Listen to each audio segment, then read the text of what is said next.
ओम शांति। हम पुस्तक पढ़ रहे हैं राजयोगी जीवन की आधारशिला ब्रह्मा भोजन। तो आज 6वां पॉइंट पढ़ेंगे। ब्रह्मा कुमारी डॉक्टर निर्मला दीदी जी लिखते हैं, परमात्मा को स्वीकार करवाने से भोजन प्रसाद बन जाता है। प्रश्न है, दीदी ब्रह्मा भोजन योगी जीवन का आधार कैसे है? उत्तर है, प्राचीन ऋषि मुनियों ने अपने अनुभव के आधार पर अन्न को 3 श्रेणियों में बांटा: सात्विक, राजसिक और तामसिक। सात्विक खुराक में फल, सब्जी, अनाज आदि आते हैं।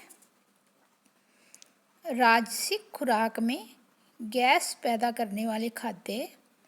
तामसिक खुराक में प्याज, लहसुन, मांस, मछली, अंडे, फर्मेंटेड खुराक, अचार, तेल, लाल मिर्च आदि आते हैं। एक कहानी है, 2 अच्छे मित्र थे। एक साहूकार था, एक साधारण था। एक दिन उस साहूकार ने अपने साधारण मित्र को बताया कि मेरे मन में किसी का खून करने का विचार बार बार आ रहा है। ऐसा सुनकर उस साधारण ने साहूकार के घर की सवेरे जांच की। उसको मालूम पड़ा कि उसका जो खाना पकाने वाला है वह खाना पकाते पकाते खून करने का विचार कर रहा है कि अमूक को मार डालूं। इसलिए साहूकार को ऐसा विचार आया। इसलिए हम कहते हैं, हम सात्विक अन्न खाएं, परंतु जो पकाने वाला है वह भी ईश्वर की याद में पकाता है तो अन्न प्रसाद बन जाता है। यहाँ माउंट आबू में हमारा खाना बहुत सिंपल होता है। जो विदेशी आते हैं वह खाते हैं और कहते हैं, यहाँ का खाना बहुत अच्छा है। आप हलवा बनाओ, घर में बनाओ, होटल में बनाओ, होटल का खाना स्वादिष्ट तो होता है, परंतु उसमें संतुष्टता नहीं होती है। घर में पकाने वाली प्यार से पकाती है, प्यार से खिलाती है, उसमें सलाद होता है। जब मंदिर में वही हलवा बनता है, थोड़ा हमको मिलता है, हम थोड़ा थोड़ा करके बांट देते हैं। क्यों? मंदिर में परमात्मा को भोग लगाया हुआ प्रसाद है, उसमें ज़्यादा ताकत रहती है। तो हम भी सात्विक भोजन बनाए, परंतु प्यार से परमात्मा की याद में बनाएं, परमात्मा को स्वीकार कराएं, फिर खाएं, तो वह प्रसाद बन जाता है और इससे मन शुद्ध होता है। शुरू में कई सिंधी लोग समझते थे, ब्रह्मा कुमारियों का खाना खाएंगे तो ब्रह्मा कुमारियों के बन जाएंगे। वास्तव में ऐसे कोई बनते नहीं हैं, लेकिन जब उनको प्रेम से खिलाते हैं तो उनका दिल पिघल जाता है। इसलिए अन्न के ऊपर हमें बहुत ध्यान रखना है। यह भी कहा जाता है, जैसा पानी वैसी वाणी। इसके लिए भी एक कहानी है। एक साधु को जंगल में प्यास लगी। उसने रास्ते में एक कुआं देखा। कुएं पर बाल्टी और रस्सी पड़ी थी। उसने पानी निकालकर पिया, परंतु मन में संकल्प आया कि आगे जाऊंगा, पर रस्सी और बाल्टी न मिली तो क्या करूंगा। तो वह बाल्टी और रस्सी साथ लेकर चलने लगा। थोड़ा आगे चला तो मन में आया कि घर यह तो चोरी हो गई। मैंने अपना सब कुछ छोड़ दिया, फिर बाल्टी और रस्सी में मोह क्यों? बाद में पूछताछ करने पर पता चला कि वह कुआं किसी चोर ने बनवाया था। ऐसा पानी पीने से उसको चोरी का ख्याल आ गया। इसलिए हम समझते हैं कि जो भी खाते हैं या पीते हैं, कोशिश करके घर से बनाया हुआ हो। प्यार से परमात्मा की याद में बनाया हुआ हो। आजकल जो भाई बहन बाजार का बिस्किट, चॉकलेट, सॉफ्ट ड्रिंक आदि कोई कोई ले लेते हैं, परंतु सच तो यह है कि उनमें शुगर के सिवाय कोई फूड वैल्यू नहीं है। अभी अभी मुंबई में एक विशेषज्ञ ने मिनरल पानी की बोतल को चेक किया, घर का शुद्ध पानी भी चेक किया और सॉफ्ट ड्रिंक भी चेक किया। सॉफ्ट ड्रिंक का पानी खराब निकला और मिनरल बोतल में भी घर का जो शुद्ध किया हुआ पानी था वह अच्छा निकला। हमने एक समाचार सुना कि स्टेशन पर चाय बनाने वाले ने ट्रेन के टॉयलेट का पानी लेकर चाय बनाई। समाचार में कहा गया है कि आप स्टेशन पर मिलने वाली चाय पीने में अपनी संभाल करना, क्योंकि उनकी स्वास्थ्य का ख्याल नहीं रखा जाता, क्योंकि उनको स्वास्थ्य का ख्याल नहीं रहता है। जो भी बाहर चाय बनाते हैं स्वास्थ्य का ख्याल नहीं करते हैं। विदेश में फिर भी करते हैं, क्योंकि वहाँ होटलों की बहुत जांच होती है। अपने घर में कॉफ़ी बनाकर पियो, उतना खर्चा नहीं होता। बाहर होटल में कॉफ़ी पियो, बहुत महंगी हो जाती है। घर का बनाया हुआ भोजन सात्विक भी होता है, स्वास्थ्यवर्धक भी होता है और इकोनॉमिकली भी होता है। भारत में आप होटल में खाओ, जो भोजन पकाने वाला है उसको देखो क्या करते हैं। वह पसीना कपड़ों में ऐसे ऐसे पोंछ के फिर खाना बनाने लग जाते हैं। पसीना पोंछ के हाथ भी नहीं धोते हैं। कपड़ा भी जो प्रयोग करते हैं ऐसा मैला जो आप हाथ भी नहीं लगा सकते हो। स्वास्थ्य का ख्याल नहीं करते हैं। कई बार बासी भोजन को रिफाइन करके स्वादिष्ट बनाकर दे देते हैं। भारत में भोजन की इतनी चेकिंग नहीं होती है, इसलिए भले ही खाना पकाने की थोड़ी मेहनत करनी पड़ती है, परंतु परमात्मा की याद का योगदान देने से उस खाने में योग के प्रकंपन आ जाते हैं। इसलिए खाना जरूर घर में ही पकाना चाहिए। विदेश में कई भाई बहनें ईश्वरीय सेवा भी करते हैं, नौकरी भी करते हैं, फिर घर को भी देखना होता है। खाना पकाने का समय नहीं रहता है। कई अकेले होते हैं, थोड़ी सुस्ती भी आती है, परंतु दादी हमेशा कहती थी, कम से कम एक बार ब्रह्मा भोजन पकाकर बाबा को खिलाकर फिर खाओ। ब्रह्मा भोजन भी पूरा होना चाहिए। ऐसे नहीं फलों का भोग लगाकर खा लिया, नहीं, पूरा भोजन माना दाल, चावल, सलाद, सब्जी सब हो। इससे प्रोटीन, मिनरल और विटामिन सब मिल जाते हैं। नहीं तो थोड़े समय के बाद स्वास्थ्य खराब हो जाता है। पराई खिचड़ी खाओ और टोस्ट खा लो, दोपहर में सैंडविच खाओ, शाम को सिर्फ उबली सब्जी खाओ या सलाद खा लो तो पेट तो भर जाएगा, परंतु संतुलित भोजन तो नहीं हुआ ना। इसलिए दादी कहती थी, ब्रह्मा भोजन बाबा की याद में बनाकर खाओ, इससे बाबा की ब्लेसिंग मिलेगी। दादी कहती थी, बाबा को भोग लगाकर नहीं खाते हैं तो चोर हैं, क्योंकि भगवान आपको देता है परंतु आप उसको नहीं ऑफर करते हो, इसलिए प्यार से पकाओ। दादी अपना अनुभव सुनाती थी कि एक बार दादी बीमार थी, अकेली रहती थी, न पकाती थी न खाती थी। स्टूडेंट्स ने बाबा को शिकायत कर दी कि दादी खाती नहीं है, बीमार है। ब्रह्मा बाबा ने चिट्ठी लिखी कि तुम बीमार हो, शिव बाबा तो बीमार नहीं है ना, क्यों भोग नहीं लगाती हो। इसलिए फिर दादी या तो खुद बनाती या रोटी सब्जी किसी माता के द्वारा बनवाती थी, भोग लगाती थी और खाती थी। विशेष फॉरेनर्स को दादी जानकी कहती थी कि जो मधुबन में बनता है वही भोग आपको बनाना है। विदेश में तो बिस्किट, केक आदि बनाकर भोग लगाते हैं। दादी कहती थी मधुबन में जैसे बनाते हैं वैसे बनाओ। वहाँ जो भोग बनाते हैं उसमें समय भी लगाते हैं और योग में भी बनाते हैं। उसमें योग का ज़्यादा प्रभाव होता है, इसलिए दादी सेंटर पर बनी हुई चॉकलेट की टोली नहीं लेती थी। शिव बाबा, ब्रह्मा बाबा चॉकलेट की टोली कभी लेते नहीं थे। मशीन से बने हुए बिस्किट, चॉकलेट, ब्रेड और घर में योग के वाइब्रेशन से बनी चीज़ें, उनमें फ़र्क होता है। इसलिए ज़्यादातर सेंटरों पर विदेश में भी घर में ब्रेड बनाते हैं।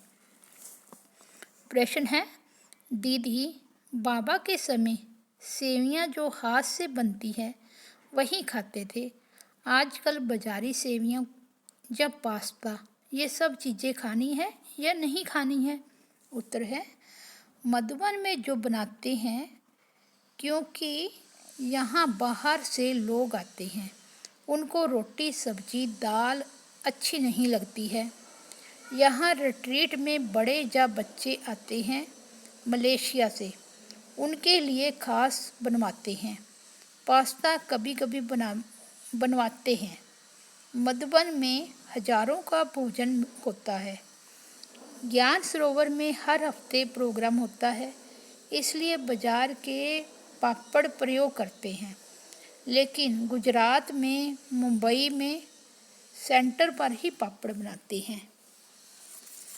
प्रश्न है, दीदी हम जो खाना खाते हैं वह हमारे व्यवहार पर या हमारी भावनाओं से प्रभाव डालता है?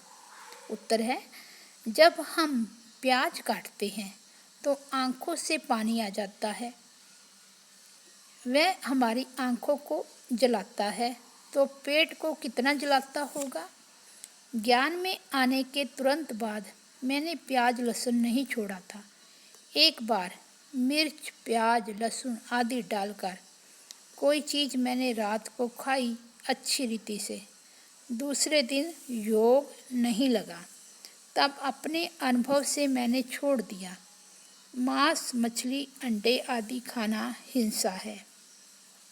हमारा जो शरीर का सिस्टम है वो शाकाहारी के अनुकूल है। शेर, बाघ आदि के दांत पैने होते हैं जिससे मांस कट सके। उनके पंजे और नाखून तीखे होते हैं जो शिकार को मार सके।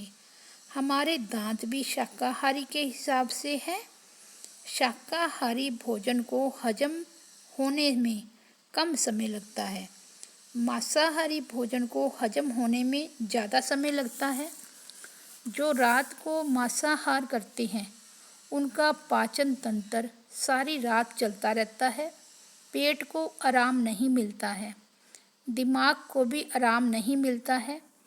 सुबह उठते हैं तो तरोताज़ा महसूस नहीं कर पाते हैं।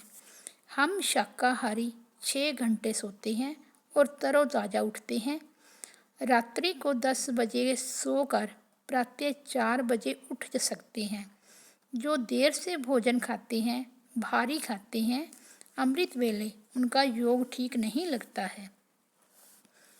कई लोगों की गलत मान्यता है कि मांसाहारी ज़्यादा स्वस्थ रहते हैं, इसलिए मांस में ज़्यादा प्रोटीन है।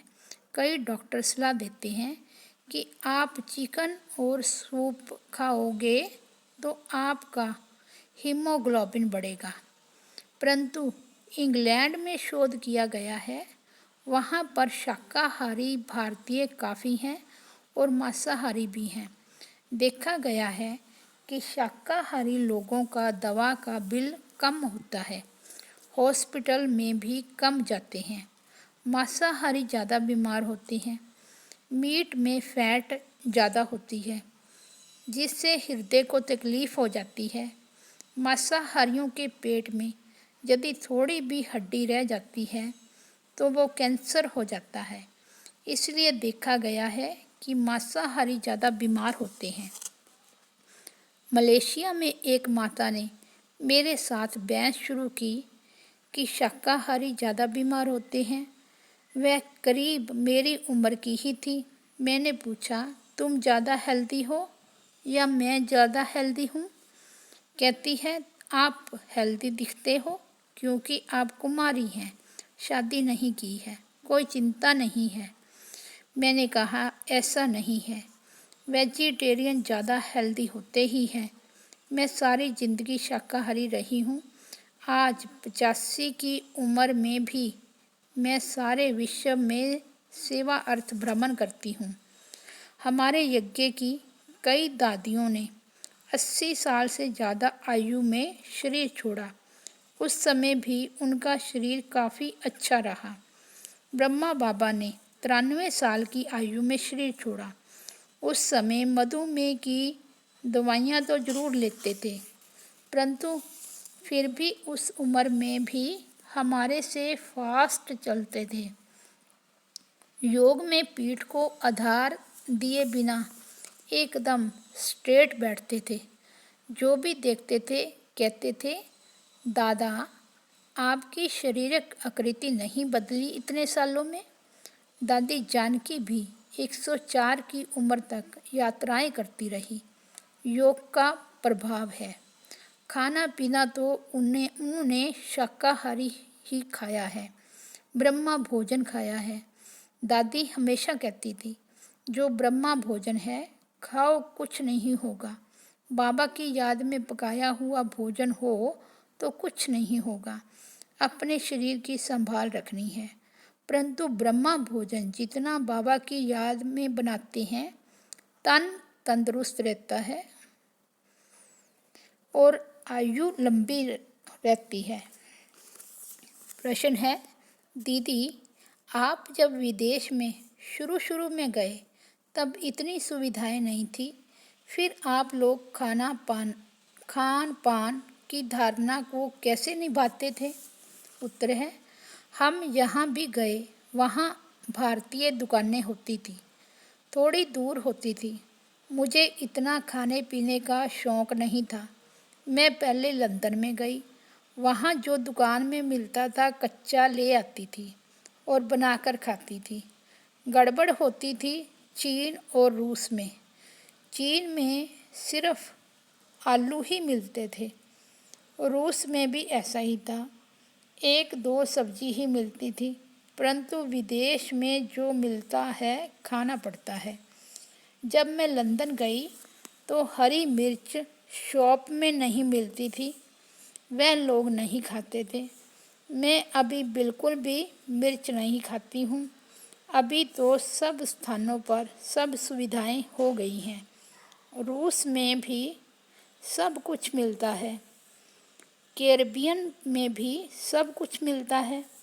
आजकल आयात होने लगा है, इसलिए तकलीफ़ नहीं होती है। हमारी एक बहन रशिया गई तो उसको हमने कहा, तुम भारत से दाल बेसन लेकर आना। वो ले गई।